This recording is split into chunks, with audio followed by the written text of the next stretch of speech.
Singapore gained independence from the British colonial rule in 1965. In 1965, the newly created nation of Malaysia did something that nations almost never do. It voluntarily ejected a strategic and important part of its own land, the 360 square mile island known as Singapore. While independence is usually a cause for celebration, the new leader of Singapore, Lee Kuan Yew, foresaw the coming economic calamity. The country faced challenges in establishing a stable economy, building a cohesive society, and creating a sense of national identity.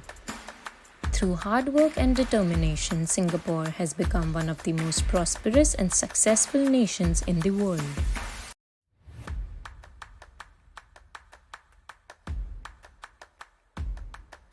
Singapore's success is a testament to the hard work and vision of its leaders and people.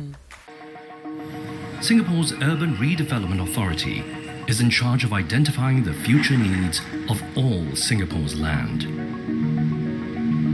It's the kind of challenge that draws in the adventurous and the curious. I'm very much an urban person. The city is close to my heart, and even more so having worked in detail on the plans over the last 20 over years. For Andrew and the URA, sometimes that work means creating land from nothing, a process known as land reclamation. Since independence in 1965, Singapore has used reclamation to increase its land mass by about 23%. What have been the environmental costs of Singapore's rapid land reclamation and development, and how the government has addressed these concerns? We are building a small polder at Pulau Tekong to gain some experience operating one. This is on the northwest part of Pulau Tekong. If you come in from the north to land at Changi, you can see it. You can see we are building the seawall here, enclose the sea, and we will level off the land behind that and pump out the water, and this will be a polder. And we will use the new land for SAF training. Polders are one option to protect our eastern coastline. Because instead of just building a seawall along the coastline, you extend out with a polder, build a seawall further out.